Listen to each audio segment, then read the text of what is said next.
Oh, hi. How do you join? How do I? Oh, there we go. They shouldn't have let me do this.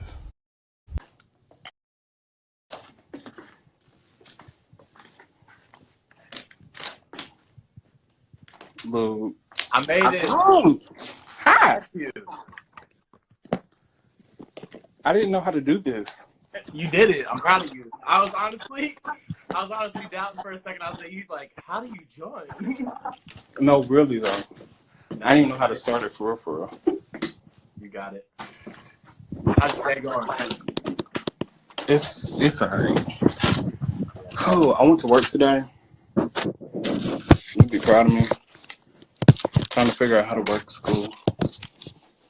Okay. All right, we'll wait a couple more seconds and then we'll go start. We just let people join. Okay. Who we got on here? Oh, we got Kelsey on here. I went to Jackson, Mississippi for the civic engagement there. Oh wait, no, I don't believe her. Who else is on here? Hey y'all, thank you guys for joining.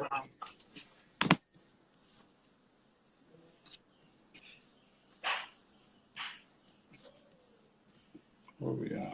All right, so I am Luke Keys. I am the first vice president for the Youth and College State Conference for the NAACP. I'm also the unit president at Northern Kentucky University, U385-3, and I have been working with the state conference and addressing the incident that happened in Louisville, the killing of Breonna Taylor.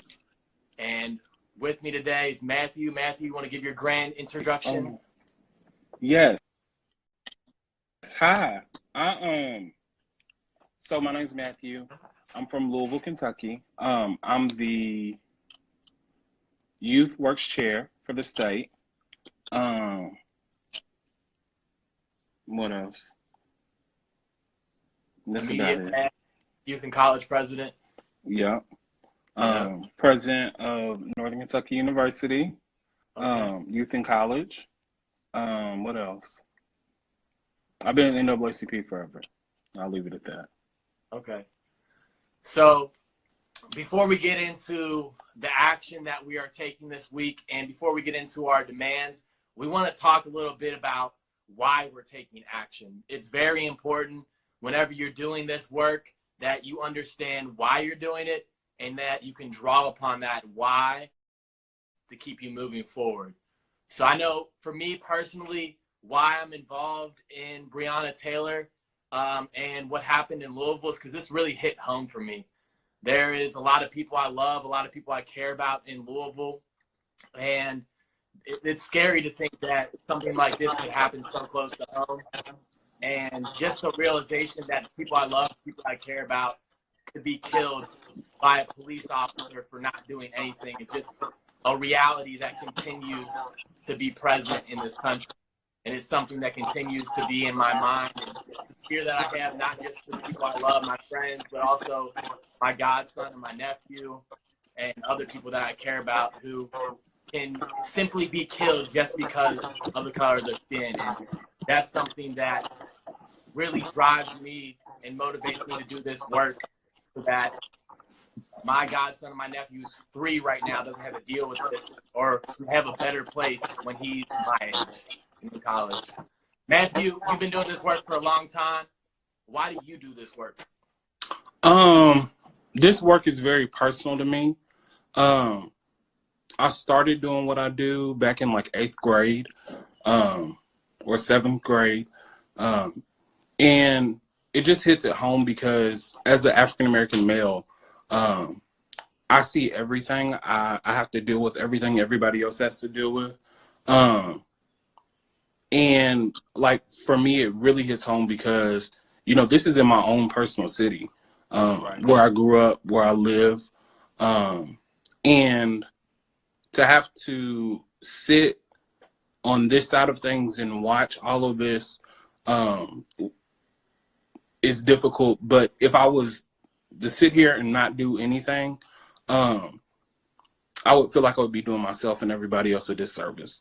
Because I know there's a lot that I know the strength and power that I have in my voice. And I also know the strength and power that's in a collective voice. And if we don't use that collective voice, if I don't use my voice, then nobody else will. So I'm making sure that we don't lose out because I decided to sit there and be quiet. Right. No, definitely. And I think a lot of people can relate with that. And anybody who's watching this right now, take a moment, take a second even to just reflect on why you're watching this video right now. You took the action today to be intentional about watching this video, and there has to be a reason why. And whatever that why is probably another great reason why you should be involved in the work that we're doing in the NAACP and the work that we're doing in the state and what we're doing in Louisville with the Breonna Thompson case. We have things going on, injustices going on all across this country, but together, when we bring ourselves together as individuals, we can accomplish great things. And that's why as a state conference, we have been addressing and working on this. As a state conference thus far, we have released a statement, an initial statement about the incident. We have released a series of demands, and we have released a week of action starting today. So today's action is social media based. That's why we're on live right now. We want everyone to blast out on social media what's going to be happening this week so we can get as many people involved as possible. With that, Matthew, do you want to touch on anything that we're doing at the state conference level that I didn't talk about?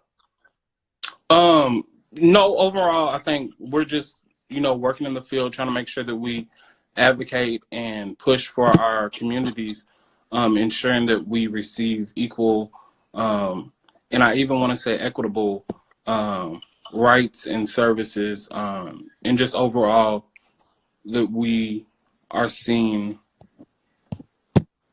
as we're doing just as much as we deserve just as much as everybody else. I'm sorry, y'all. I'm still trying to figure out Instagram Live. Lonnie, you asked Do you know how to pull up the demand, the picture of the demands from your album? Hold on. Photo Let album? me answer this question first. Lonnie, you said is the work you're doing advocating for the Black community? Yes, absolutely it is. Now, Luke, you're gonna tell me how to do this. Oh, I just Okay, so the bottom, there should be like, oh, okay, but can you pull up the demands instead? Now, Luke, you better hope I have it on my phone. You're supposed to tell me to do that. Screenshot it? No. Hold on. How to find it? Oh, here we go. Maybe. I want to push it, but I'm scared it might not be it. Please feel free to ask them. We're going to be doing a Q&A after we talk through. After we talk through some of these demands.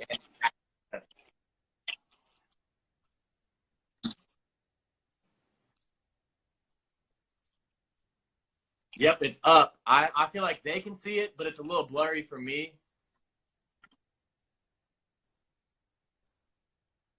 Yeah, that's right. The demands. Do you want to read them off, Matthew?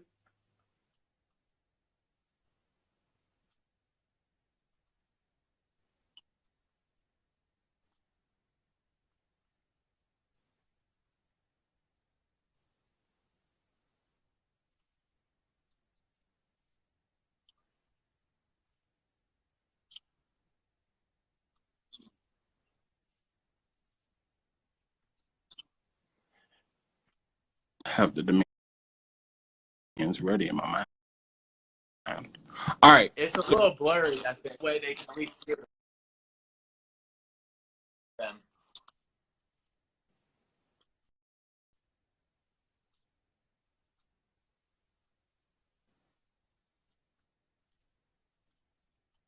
All right, you coming in and out. Matthew, you're on Boost Mobile status. You're coming in and out.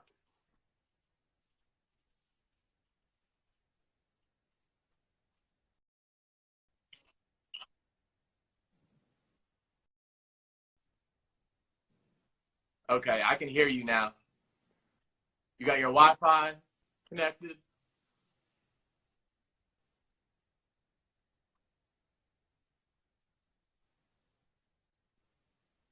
Oh.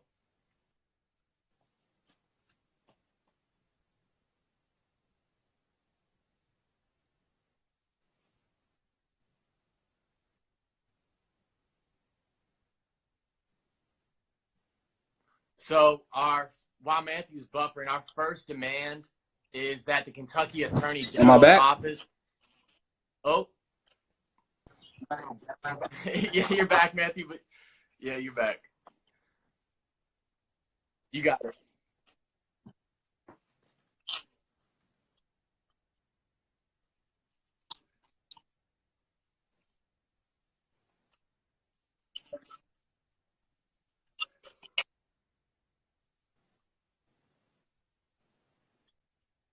The Commonwealth files charges and places everyone who contributed to the trial in a criminal proceeding. Louisville Metro Police Department terminate Brett Hankinson, Miles Cosgrove, and Jonathan Mattingly for their misconduct in the death of Brianna. And then policy changes and improvements on police raids, police body camera usage, and transparent investigation processes for cases where law enforcement misconduct is identified. Yes. And these are all very important demands. I think the one that sticks out to me a little bit, just because I have a particular interest in policy, is the last one. I think that it's critically important that we take a look at the policies that are contributing to allowing these things to happen in some cases. But also we make the more obvious demands, like firing of the officers who acted negligently, to hatefully, to say. Like Tiffany just said, hashtag we are done dying, and that's how a lot of people feel, because this is something that keeps on happening. And I know that we're in the middle of a pandemic right now, and first and foremost, as a white man, to try to say that I understand, I feel, because I don't, but because I love so many people who are, I have a sense of just understanding, and that this pandemic that we're experiencing as a nation, it's something that Black people have been experiencing since race was invented. And just to kind of communicate that to other white people and kind of put it in perspective, there's been a pandemic in the Black community for several hundred years now. And I think it's important that we really take a stand, and we have to come together to do that. And that's why we're coming together for this case. That's why we made these demands. And Matthew, if you want to pull up the next picture, that's why we not only are going to make demands, but we're going to have action behind these demands, and actions that relate to these demands. Because as the NAACP, we can show you a whole lot better than we can tell you. Okay, Matthew, is that right? Okay. So we have our week of action that Matthew just pulled up. I hope you guys can see it. Today, we are on social media. Obviously, I'm just live right now.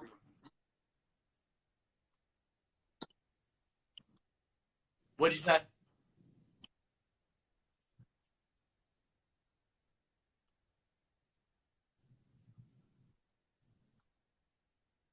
What'd you say, Matthew? Now we can, yes. So if you guys do want to access these pictures, they're on KYNAACP_YC on Instagram. You can find them there. So please visit that page.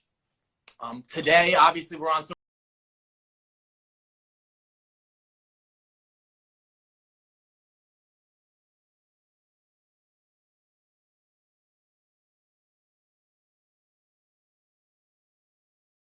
this week of elected officials. This is obviously in direct relation to several of our demands. So we demand that the Attorney General's office take action. And in order to demand that, we need to actually communicate our demands, which we have with our state president via email, and we'll do so again tomorrow via email, call, social media, and then also reaching out to officials in Louisville who make the policies for these police forces.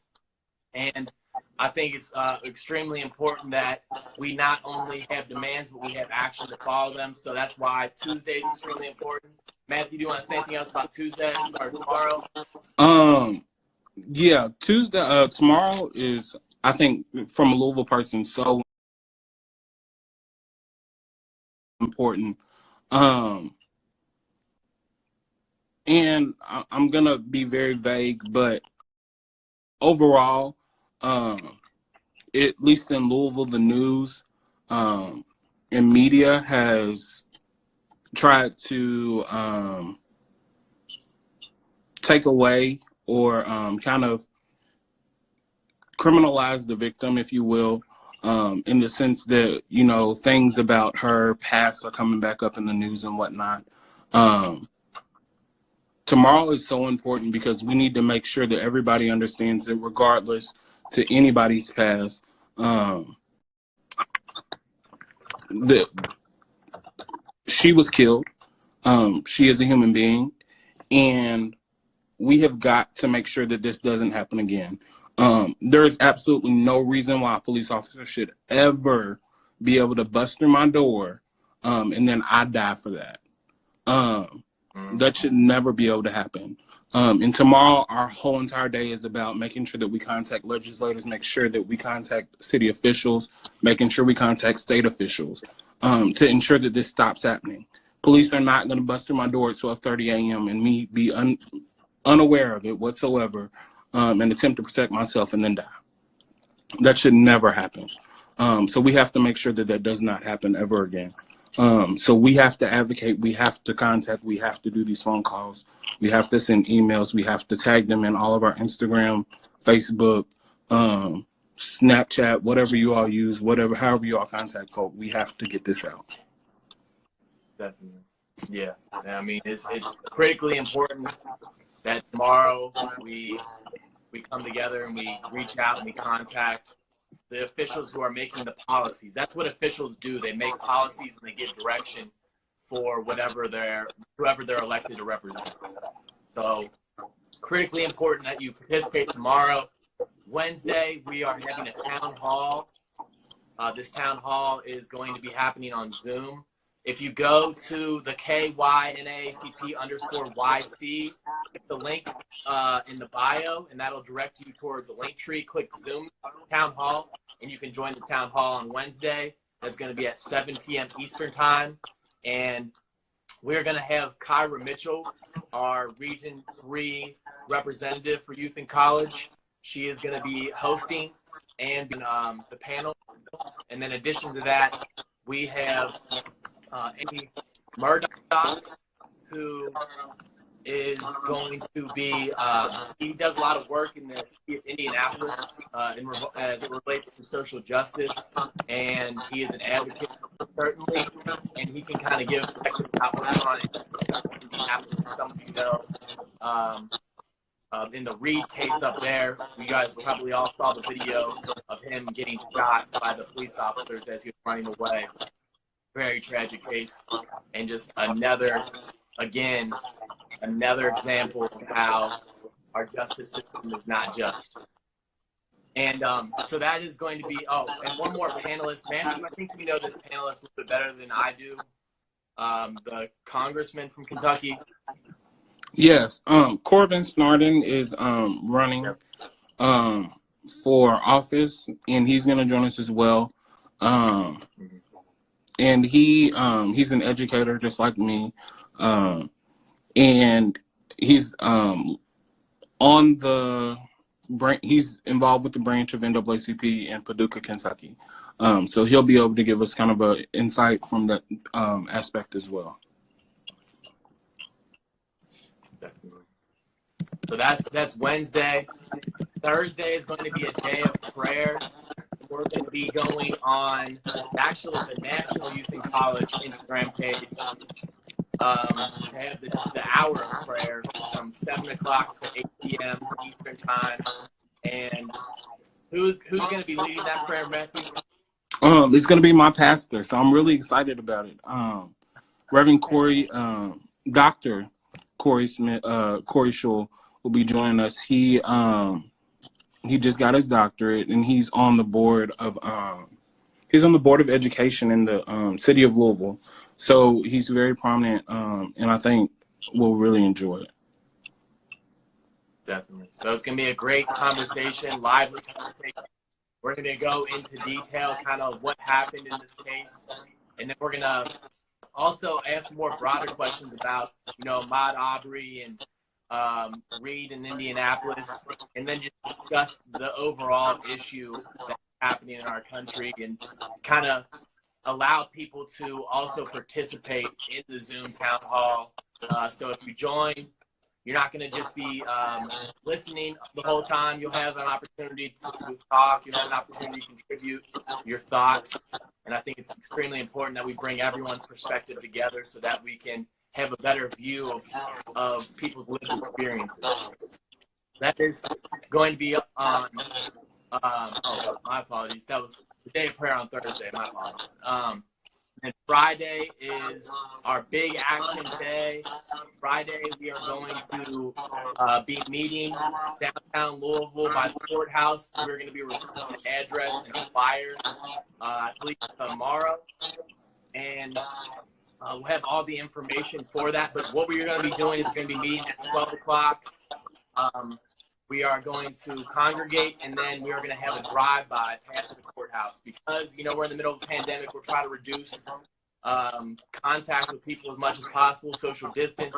So we're going to be driving past the courthouse, blowing our horns, making noise, making sure that we get justice for Breonna Taylor.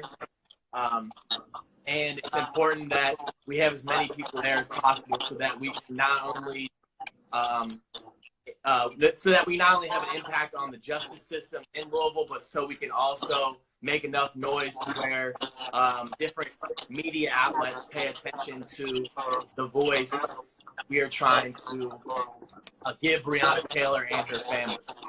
So it's extremely important that everyone shows out. If you need a ride to Louisville and you're in the Cincinnati area, hit me up. I'll give you a ride. But we're going to be starting at 12 o'clock, meeting at 12 o'clock. And then we're going to be driving past the courthouse and doing some a drive-by for justice is what we're calling it. But essentially, it's going to be a rally of sorts. Yeah, but Luke, I'm really excited about it. It's, I don't know. I think in the midst of everything, you don't get to turn up enough, man. We don't get to I turn know, up enough. I love the. I will always show up and show out for anything that has to do with justice. So this event excites me so much because it's like that opportunity for us to show Louisville that, we're still here and we're not going to hush until we get what we deserve, which is justice not only for Breonna, but justice for everybody who has faced a situation like this, everybody who has had any type of police brutality, anybody that has died at the hands of the police. This has to change, and now is the time to do it. So everybody needs to show up. Everybody needs to show out. We need to make sure that we make that happen. Yeah, you're 100% right. This is more than just Breonna Taylor. This is hope for the people of Louisville. This is hope for people who have gone through similar incidents as she has and faced injustice. This is hope for justice in Louisville. Hope for justice in our country. Absolutely. Matthew, I think we covered all of our bases here, so we can open it up for Q&A. So yeah, Luke, before we open it up for Q&A, I do want to highlight within the day, we'll have on our profile on the in the bio. In the bio, there's going to be a link. We have created this wonderful toolkit of all the things that you all will need to advocate. So we'll have information about the some information about the case, what we know. We'll have some information on how you can reach out to the local folks here in Kentucky and in Louisville. So there'll be phone numbers, emails, Instagrams, Twitters. We've done all the research, so all you have to do is use your voice. We've made it so easy, and we would really love if you all could go on there and grab that information and then send it out. Email it, put it on your Instagram, put it on your Facebook, put it on your Twitter, and just make sure that we notify these folks that we're done. So I just the page he's talking about, I just posted, so you can go visit that page. Hit the link in the bio. We're gonna be posting that tonight. I think we've already posted it. We have a toolkit in that link that will help you with whatever you need. It'll give you the resources to help us and help Brianna's family fight justice. I guess we should give a quick overview of what transpired on March 13th before we go on the Q&A. Do you want to overview, Matthew, or do you want me to? So I'll give an overview of what I know. Again, this is a very interesting case that continues to unfold. Overall, the police in Louisville were executing a no-knock warrant, which essentially is just like they bust into your home unannounced, and they were attempting to do a raid, a drug raid, based on an affidavit that was filed. They got the warrant. We don't know much about the means of the affidavit, but we know that they supposedly got this no-knock warrant, and essentially when Brianna's roommate, partner, I don't know, I'm not going to assume anything, when the person who was inside the home with Brianna heard that they were, busting into their house, I'm assuming that they thought it was just an intruder, just like I would have thought. So he had fired one shot, allegedly, at the officer, and the police, in turn, fired back, I think, like 22 or 28 bullets into the home, 8 of which hit Brianna, and that's actually what killed her. But I mean, there were other bullets, and I've seen pictures of the crime scene. I've seen pictures of the home. They're very disturbing. There's pictures in the mirror. There's pictures in the bathroom. There's like all these places where all these bullets have hit in the house. And it just makes me think, like, what if this was my home? So it really hit me. And the other part is, like, there were families around Brianna's apartment that also had suffered some, bullets had hit inside the home as well. So there were, bullets inside the neighboring home. They had, I know that, like, one of the neighbors was a pregnant woman. She had got hit with a bullet, so that was really touching for me. I mean, she didn't get hit with the bullet. The bullet went into her apartment. But that really hit me because it's like, what if that bullet had hit her? What if one of those bullets had hit, like, the 8-year-old child who was in one of those apartments up there? Like, what if that had happened?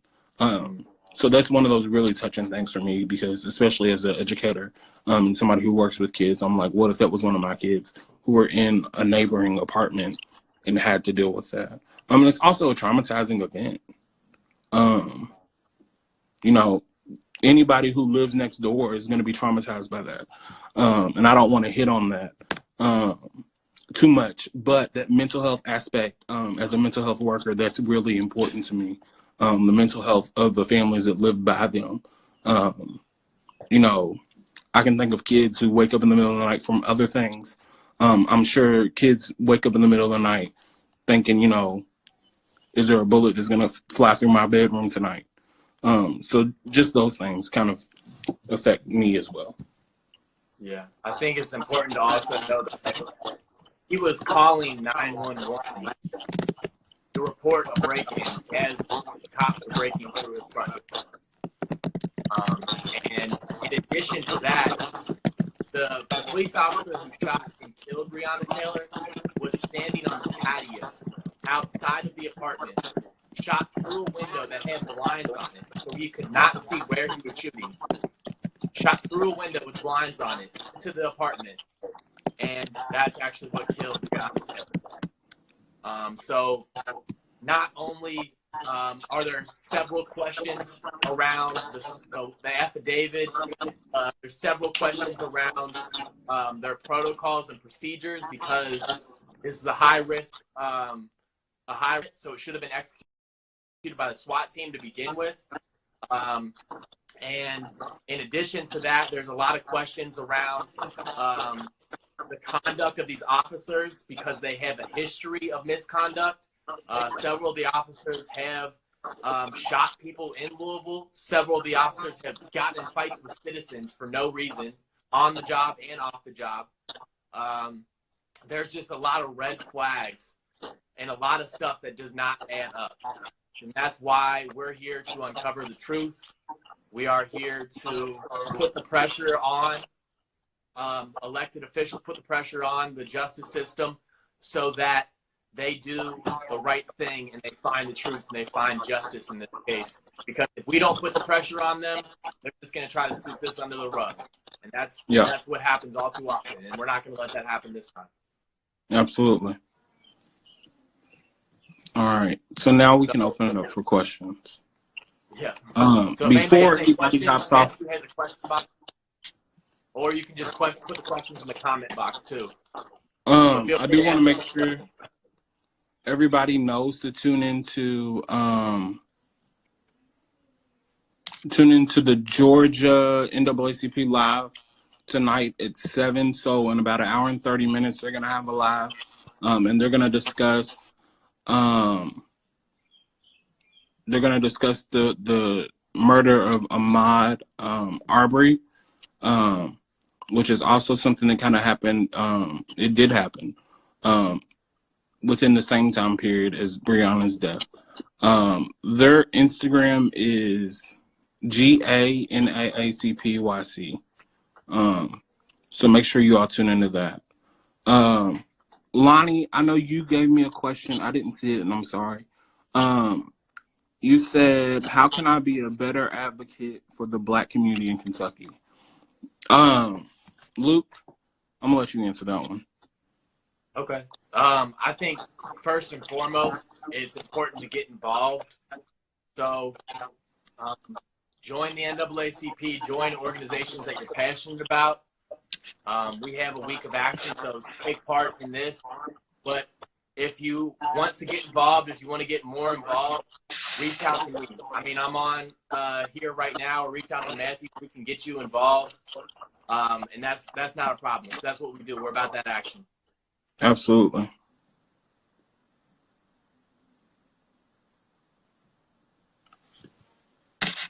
Any more questions, Matthew? No, not that I see. I'm trying to. Okay. Yeah. Nope. We answered that question. Okay. No more questions from me. Do you have any questions, Luke?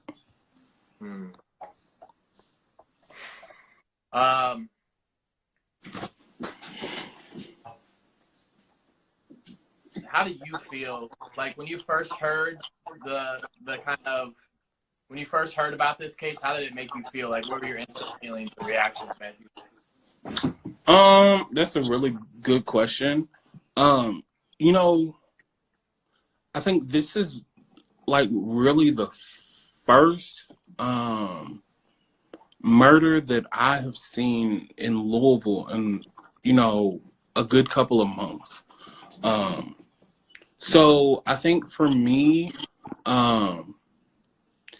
one, it reminded me that the work that I do, the work that the NAACP does, is still needed. It reminds me that we're not done. But it also reminds me that we need to continue to think about the things that could possibly be happening, and to continue to do other things like remind folks to vote. Voting is important. And let me go ahead and hit on that real quick. Voting is changing this year. I need you all to go and look and figure out how to vote in your area. In Kentucky, I know that we're requiring everybody to submit a request for a voting ballot to do like an absentee vote. So request an absentee ballot. There's a website, and I don't remember it, but I think it's like go.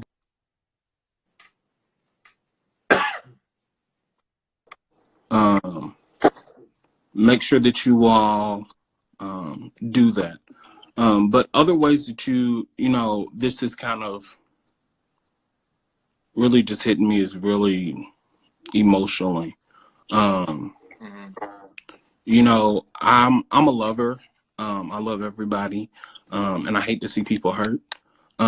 So to know that other people are hurting off of this, knowing that a family is losing their daughter, their sister, their aunt, it touches me because I hate to see that heartbreak in my own city. So that's for me. Let me also. Wisdom, thank you for doing that. I'm gonna pin that. Wisdom just dropped a link for how to vote and how to vote. Go to that link and find your information, please.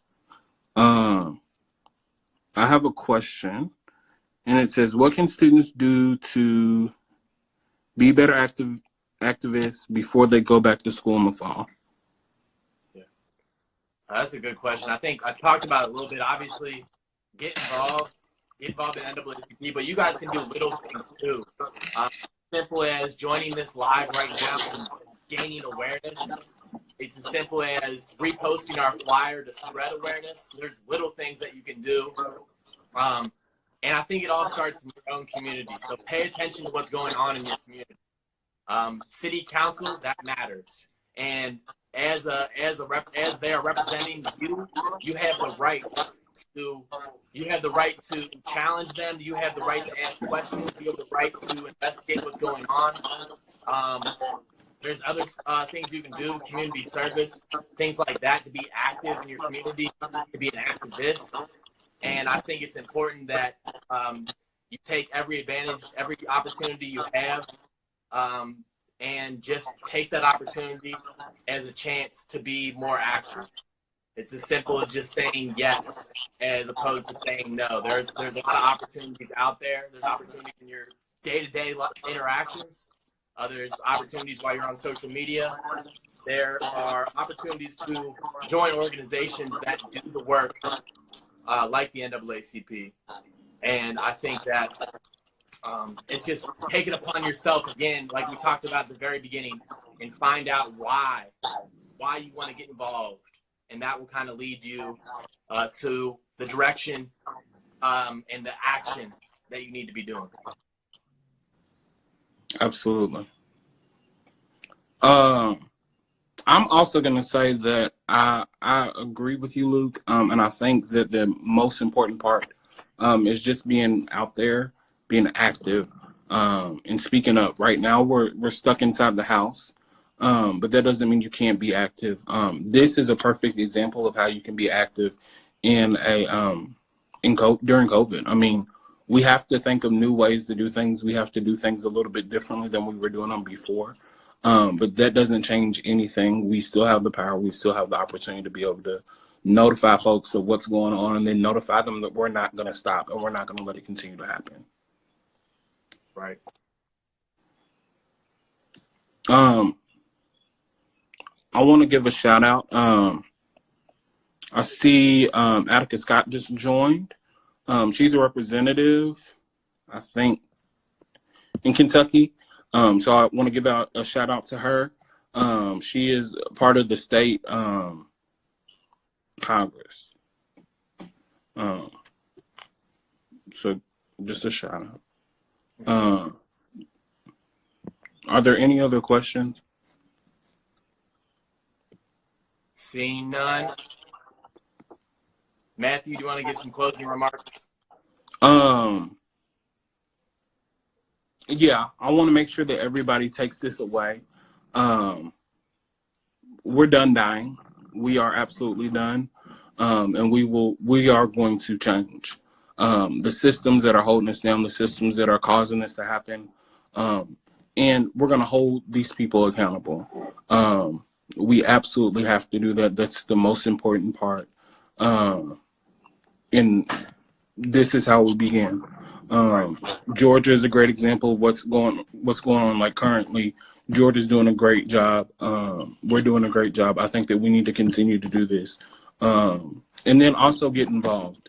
I know a lot of people have their own thoughts about how they feel about the NAACP, but find some organization. It doesn't have to, I mean, I want you to join the NAACP because it's a wonderful organization, but join something, get involved, and be active. That's all I have. Yeah, I just want to wrap up by saying that if anybody is watching this right now and something registered with you, you heard something that related to you, you took a moment to realize why you're on this live, that you move from just having these feelings, just having these thoughts, to really making them an action. And that's what this week is all about. That's why we're on here right now, because like I said, NAACP, we are the oldest, the boldest, the coldest. Oh, wait, not the coldest. But we can show you a whole lot better than we can tell you. And we're going to turn up this week. So join us for the turn up. Make sure you participate all week long. And we'll see you Friday. All righty. All right. See you, Matthew. Bye. How do I end this? Bye. Okay. Just press the X.